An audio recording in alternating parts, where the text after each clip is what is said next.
The story starts as a single woman named Anna is having a glass of wine before going to bed. However, when she raises her head, she witnesses someone strangling her neighbor to death. She initially thinks she is hallucinating, but upon having a closer look, it is confirmed that the neighbor is actually being killed. Springing into action, Anna grabs her phone and informs the police. Then she decides to rush outside. Unfortunately, it is raining, and as she makes her way, her legs become weaker and weaker, and Anna strangely collapses on the ground. As she closes her eyes, the scene flashes back to the past where Anna once had a happy family. She had a good husband and a loving daughter. One day, the school gives them a task that requires parents to take children to their workplace to experience the work environments. So her husband Douglas takes their daughter Elizabeth with him to work. Before they leave, the rain pours, so Anna gets an umbrella for Elizabeth, but little did she know that it would be their last meeting. Douglas is a forensic psychiatrist specializing in serial killers for the FBI. He takes Elizabeth with him to prison, into a room where he needs to assess a serial killer who has murdered and eaten 30 people. Maybe Elizabeth should have gone to work with her mom, Dougie boy. Just before the assessment begins, the warden asks Douglas to step out of the room for an urgent matter. The warden then shuts the door and accidentally locks the room. But what Douglas forgot is that in the same room as his daughter is a serial killer named Massacre Mike. Unfortunately, Mike uses the opportunity to the fullest and makes little Elizabeth his 31st victim. The murder of their daughter ruined Anna's relationship with her husband, and as a result, they got divorced. Several years pass by, but Anna is still shaken by the incident, and to make matters worse, she has developed a fear of rain as it was raining on that fateful day. To cope with the loss of her daughter and the breakdown of her marriage, Anna has reverted to drinking wine regularly. The grief has taken a toll on Anna's sanity, and sometimes she claims to hear noises around the house and to see her deceased daughter, Elizabeth. This has further turned her into an outcast in the neighborhood. The only guy who trusts her is Buell, the community's handyman, who specializes in fixing broken mailboxes. There's no way that's a real job. Anna has not dated in a while, but one day, when a good-looking man named Neil Coleman moves into the house across the street, she instantly develops a crush on him. Neil is a widower, and he has a 9-year-old daughter called Emma. This is music to Anna's ears, and in order to get closer to Neil, she befriends his little daughter. But to her dismay, she soon learns that Neil has a beautiful flight attendant girlfriend named Lisa. Anna feels embarrassed after having flirted with Neil and decides to keep her distance for the time being. However, she continues to spy on Neil and his family. One night, while she is drinking wine, she witnesses Lisa being murdered. Anna cannot save Lisa because she collapses on the road due to her fear of rain. Surprisingly, a mysterious person watches it unfold and picks her up. Later, Anna wakes up on her couch, soaking wet. The police, who were previously called by Anna, also arrive and investigate Neil's house. However, they don't find any dead bodies, and Neil reveals that Lisa is a flight attendant and is now at work on a plane to Seattle. The police then question Anna, and when they notice a bottle of wine and some medicine on her table, they suspect she was simply hallucinating and leave. However, Anna is sure that she wasn't imagining things, so the next morning she talks to Neil. But just like the others, Neil claims that Lisa is still alive. He even shows some text messages that he exchanged with Lisa earlier this morning. Despite the evidence, Anna is still far from convinced. After Neil and his daughter Emma leave for the supermarket, she breaks into their home to look for more evidence. Near the window, she finds Lisa's earrings, which she keeps with herself. But before she can find something more concrete, Neil and Emma return home and catch her red-handed. She is then berated by the father-daughter duo for crossing their boundaries before being kicked out of the house. Distraught and embarrassed, Anna heads to her friend Sloane and explains the entire ordeal to her. She tries asking for help to investigate the crime scene, but to her dismay, Sloane also believes that she was hallucinating. Now, because of all the people giving her the same reason, coupled with the fact that she usually sees her dead daughter, Anna becomes convinced that maybe she actually was hallucinating. Hence, she decides to stop her investigation and visit the support group she signed up for after her daughter's death. After the meeting, Anna makes a plan to go out of town to clear her mind. But at the airport, as she waits to buy a ticket, she learns that there haven't been any flights to Seattle during this week. This rings a bell in Anna, as Neil had claimed that Lisa left for Seattle the day before. She also learns that Lisa is currently on long leave. With this information, Anna starts suspecting that Neil has murdered his girlfriend. Hence, she visits the local police station and talks to a detective named Lane. She brings out Lisa's earrings and asks the cop to investigate the case, but Lane mentions that it's not enough evidence. In fact, the only thing it's evidence of is a B&E. Anna leaves the police station dejected, and when she gets to her car, she finds a warning: stop or you are next. Despite this, she continues her investigation. When Neil's daughter Elizabeth comes over to sell some cookies, she wins her trust by giving her a large amount of money. Then, Anna Anna inquires with the little girl if she heard anything the previous night, right before the police arrived. Elizabeth doesn't say much, but reveals that her dad and Lisa were constantly fighting, and that is why Neil had sent her to watch television. This makes Anna even more suspicious about Neil. The next morning, she looks up Neil on the internet. To her shock, she finds out that Neil was the prime suspect in his late wife's death. However, due to the lack of evidence, he was released. Some claim that he tossed his wife into the water and watched her drown. Anna, who has a habit of overthinking,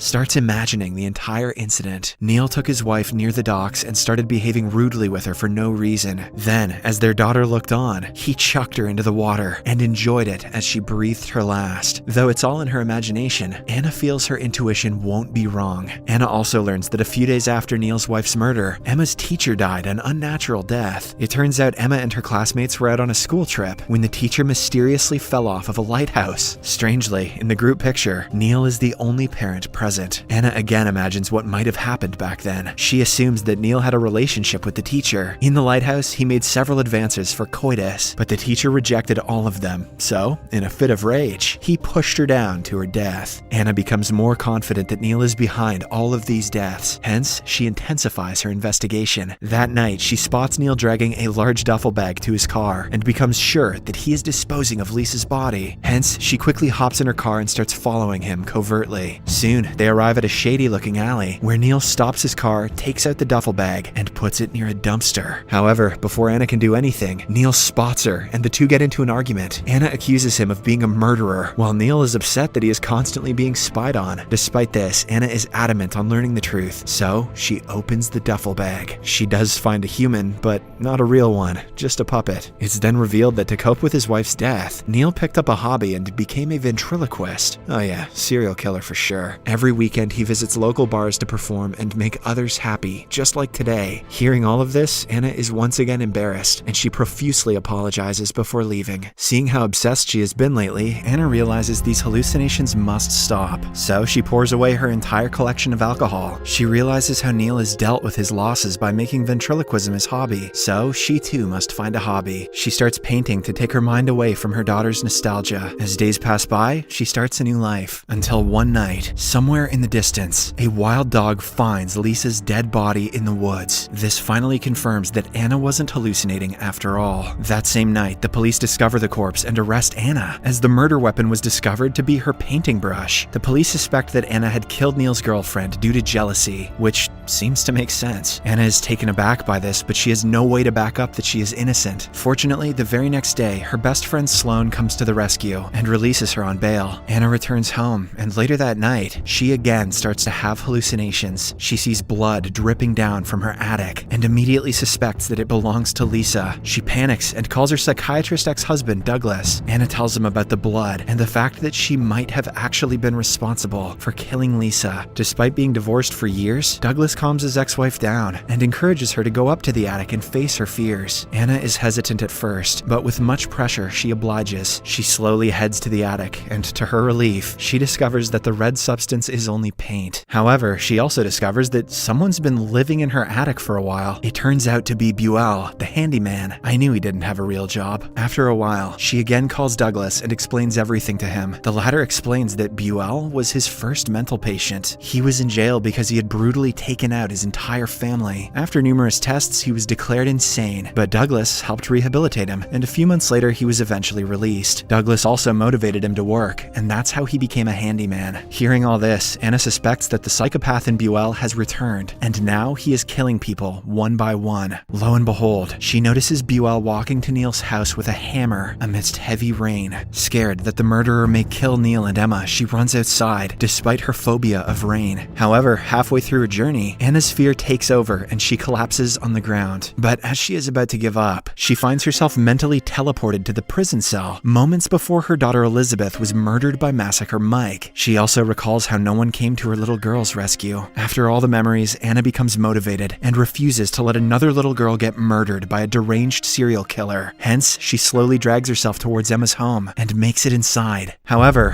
what she witnesses there shocks her to the core. Anna finds a mortally wounded Buell lying near the entrance. She quickly rushes up to him, and the dying Buell tells her that he was only trying to return a parcel that had accidentally been delivered to Anna. Soon, he passes away, and Anna feels terrible for even thinking that Buell was the the culprit when he has put in so much effort to change. Anna is a professional at getting gaslighted. Just then, she hears Neil and Emma from the living room. Thinking Neil is the serial killer, Anna rushes to save the little girl. However, to her shock, she finds Neil lying dead on the couch. With this, Anna finally realizes that it was neither Neil nor Buell behind Lisa's murder. The criminal is revealed to be Emma, who appears behind with a bloody knife in her hand and an evil grin on her face. Emma comments that people always underestimate children and what they are capable of. A stunned Lisa asks Emma why she killed Lisa, and, like a typical villain, the little girl goes on to admit her crimes. A flashback then reveals that before Lisa was set to leave for the airport, Emma had requested that she buy some chocolate bars from her. However, a fitness enthusiast, Lisa, declines to do so and lectures the little girl about health, telling her that chocolate is the worst thing she could put in her body. This infuriated Emma, so she walked up to Lisa with a knife and told her that chocolate is not the worst thing one can put in their body, before putting the knife through Lisa's neck. That's actually pretty clever. Anna is puzzled as Neil was also present at home during Lisa's murder, but he didn't hear anything. Emma explains that Neil was upstairs in the bathroom with the water running because he was practicing his ventriloquist act and didn't want anyone to hear him. She also reveals that she killed her father because Neil made her watch his terrible ventriloquist acts. Horrified by her brutality, Anna calls her a monster, but Emma quickly retorts that it was her mother who was the monster. The vile woman got pregnant, which was totally against Emma's wishes, as she wanted the attention all to herself. And to finish off her mother and her baby sibling, Emma spent all summer cutting down the wooden platform of the dock. On the last day of her vacation, she lured her mother towards the fragile platform. As per the plan, the poor woman fell into the water, but the devious Emma just let her drown like a psychopath. Now, Emma plans to kill Anna and pin all the murders on her. She intends to play the victim and claim that she killed Anna in self-defense. Emma says that Anna is the perfect scapegoat because she can easily be branded as the mentally ill alcoholic woman from across the street. It's also revealed that Emma stole Anna's palette knife when she went to her home to sell her Girl Scout cookies. Anna is stunned by the little girl's elaborate planning and calls her crazy. However, this only enrages Emma, who reveals that her teacher also used to call her crazy until she pushed her off the lighthouse to her death. Saying this, she attacks Anna with a knife and even manages to stab her in the stomach. Fortunately, Anna manages to fight back and a long struggle follows. The house is wrecked in the process. Anna looks for Neil's gun, but Emma finds it first and shoots her in the shoulder. Furious, Anna calls her a bitch and lunges at her, successfully swatting the gun off of her hand. However, the psychopath girl manages to again dominate Anna and smashes a plate on her head, seemingly taking her out. Meanwhile, Douglas leaves for Anna's house, fearing for her well-being, as he's not been able to reach her after she found Buell living in her attic. Elsewhere, Emma calls 911 and tells the operator that she killed her crazy neighbor in self-defense, and the latter killed her father. But just then, Anna again starts moving, proving that she is still alive. Enraged, Emma quickly hangs up the call and carries the knife to finish off Anna once and for all. She sits on top of her victim as she is about to deliver the final blow, but Anna picks up a broken piece of plate and stabs Emma in the heart, finally killing her. Douglas arrives just in time and sees Anna stab the little girl in self-defense. He then rushes to Anna's side and asks her to stay with him, assuring her that everything is going to be fine. It's totally not going to be fine. She looks insane. A few weeks after the incident, Anna is declared innocent because of Douglas's testimony in favor of her and the plethora of evidence against Emma. Fast forward 1 year and we're reunited with Anna as she boards a plane to New York, and our character happily orders a glass of vodka. Sitting next to her in seat 2A is a mysterious woman who informs Anna that she's headed to New York for unspecified business. However, after Anna awakes from a brief nap, she discovers the stranger dead in the airplane bathroom. She immediately alerts the staff about it, but to her horror, they mention that no passenger was assigned to seat 2A. Furthermore, they also reveal that no corpse or any sign of the crime was found in the bathroom. The story ends as we are left to wonder, is this another one of her hallucinations? Or did she just witness another real murder? Subscribe for more videos like this, turn on notifications, and leave a like to help the channel out. Thank you for watching.